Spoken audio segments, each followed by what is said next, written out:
Hey ladies, I am so sorry to say that we once again had technical issues this morning, and I have tried lots of ways to try and restore the video from this morning, and that was a no-go. But I did do a lot of troubleshooting so that tomorrow it shouldn't happen. So I think I have fixed the problem for tomorrow, but I cannot restore the video for today. So I'm really sorry about that, but I am gonna give you the rundown. I'm sorry that it is not as in-depth as getting to listen to the discussion from the morning. Today we're in Romans 7, verses 7 through 13, and it says, "What then shall we say? That the law is sin? By no means. Yet if it had not been for the law, I would not have known sin. For I would not have known what it is to covet if the law had not said, 'You shall not covet.' But sin, seizing an opportunity through the commandment, produced in me all kinds of covetousness. For apart from the law, sin lies dead. I was once alive apart from the law, but when the commandment came, sin came alive and I died. The very commandment that promised life proved to be death to me. For sin, seizing an opportunity through the commandment, deceived me, and through it killed me. So the law is holy, and the commandment is holy, and righteous and good. Did that which is good then bring death to me? By no means. It was sin, producing death in me through what is good, in order that sin might be shown to be sin, and through the commandment might become sinful beyond measure." Breaking it down, we noticed a few things as a group. One, sin is repeated a bunch of times, 10 times I want to say, and so is law or commandment. The word for commandment that's used in this translation, as well as the word for law, is actually the same word in Greek. Both are namas, and so both of those are repeated about 10 times in the passage. And so these things are always going together and opposed to each other, where the law is revealing sin and sin is twisting the law, and so on and so forth. So we noticed that in just the structure of it, and we saw that seizing an opportunity through the commandment was repeated quite a few times as well. When we start off reading in verses 7 through 8, we see this kind of same question and response that we've seen over the last few weeks of Romans, right? What then shall we say? That the law is sin? By no means, right? Proposing this question that you might wonder as a result of what Paul has been talking about, and then saying, absolutely not, that is not the right response to that. So he's just said that we're dead to the law, right? As a result of our being alive in Christ yesterday. And so then the question can be, is the law sin? Are we dead to the law with sin? Are those the same thing? Are they connected? How is that working? He says, no, it's not that the law is sin. The law is not sin. But if it had not been for the law, I would not have known sin. The law gives me responsibility. It makes me aware of the potential for sin. If I would not have known what it is to covet, if the law has not said, you will not covet, but sin, seizing an opportunity through the commandment, produced in me all kinds of covetousness. It reveals in us this human nature desiring sin, that when you give me the rule, I feel like I have to break it. My little sister, she would be fine with me telling the story, don't worry. When she was a kid, she used to play around, and my mom would say, Karis, don't touch that. And as soon as that was said, it was a requirement. And so she would spank her own hand and then still touch the thing. Because when the rule is there, we have this want in us to break it. This desire to go against what the rule says, this desire to taste and see it for ourselves. And we've seen how the enemy convinces us to do that in the fall, right? We've got Eve in the garden. And what does Satan say? He says, hey, did God really say you can't eat from that tree? She's like, yeah, God said we can't eat from it. And he's like, why? And she's like, because God said. And she's saying, because we will die. If we eat from it, we'll die. That's what God said.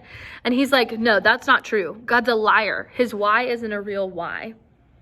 What's actually going to happen is that if you eat from that tree, you're going to know what God knows. You're going to be able to be your own God, make your own decisions like God. And so you really do want to break the rules. And that's how sin works. It comes into the law that is good, where we've got a wise father saying, hey, that stove's hot, don't touch it. And the enemy saying, that's not true. If you touch that stove, you're going to get this, and you're going to get this, and you're going to get this. Isn't that appealing? Don't you want that? And we go, yeah, I do want that. And so the law puts this agent for the enemy to lie about on the table. So the law is not sin, but it does show what would be, and the enemy knows what to twist and what to pull and what to draw us to. It says, apart from the law, sin lies dead. If there is no law, there is nothing for the enemy to grasp onto to encourage us to sin. I was once alive apart from the law, but when the commandment came, sin came alive, and I died. This is the description in the Old Testament, right? We see this. Here's the command. Don't eat from the tree of the knowledge of good and evil.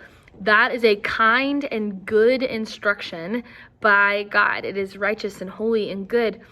But the enemy says, no, that's not true. God isn't good if he tells you that you can't eat from that. And what do? We eat from the tree. And so when the commandment comes, the enemy says, I've got something to grasp onto. And sin becomes alive. And that when we sin, the wages of sin are death. And we become dead in sin. Verse 10, the very commandment that promised life proved to be death to me. So this good command from a good God who is a kind and loving Father is something I can't possibly keep. And so it makes me dead because I sin against it, because I do the wrong thing in response to the command. For sin, seizing an opportunity through the commandment, deceived me, and through it killed me. This trickster, I am dead because of the deception of the enemy. So, verse 12, the law is holy, and the commandment is holy and righteous and good. These words holy and righteous are words that we hear a lot in Christian circles, but we often don't really know what they mean. And so this word holy is this set apart. It is other than the world in a greater and better way. It is different than the world and better than it. And so the law is this perfection that only God is. It's this perfect standard of how to be. It's holy, it's different, it's set apart from everything else, and it's righteous. It is something that is right before God. That's true of the law. It is the perfect set standard. It is how, if we could get to God on our own, the way that we could do it, but we can't, because we, in our sin and in our flesh, desire to do what the law says not to do, and we do what the law says not to do, and that makes us all the more guilty and all the more separate from God. And so, like we learned yesterday, Jesus comes in to change the game. That the law is not the way I get to Christ anymore, Christ is. Or the law is not the way I get to God and to righteousness anymore, Christ is. And he changes me, because when the law is there, I only sin more, not less. Verse 13, did that which is good then bring death to me? So did the law kill me? No, it was sin producing death through what is good. The law is good. The law is right. But because I go against it, it brings death. And why does God allow it? It's so that sin might be shown to be sin. And through the commandment might become sinful beyond measure. When sin is sinful beyond measure, I recognize my need for God. I am not unaware of my sickness. We talk about this when we talk about sharing the gospel. We're going to share the gospel. We don't come from a place of like, you just need God, because we help people understand that they're sick, because no one wants a cure for a sickness they don't know they have. We help people understand right when we do the 3 circles, we start with brokenness. Why? Because we have to notice that we're sick to want a cure for the sickness. And so the fact that God allows sin to compound as a result of seeing the law, for us to see the separation between us and God, that is a kindness, because it allows us to trust our good Father. That's the only way to be righteous. That's the only way to be whole. And that's ultimately the best thing for us. It is kind parenting. It is good parenting by God. So my CMT for the day was this: the enemy uses the law to deceive me and lead me to death and sin. But the law is still holy, and it shows me my sin so that I might come to Christ. Miss Gail had a quippier, shorter one that I loved, and I wish I wrote it down. I thought it was recording, so I didn't, but if you want to ask Miss Gail what she wrote in hers, it was great. But it was a great conversation this morning. Hopefully tomorrow we'll not have the same technology issues, but plan to join us if you want to make sure that you get to be a part of the discussion. We'll see you in the morning.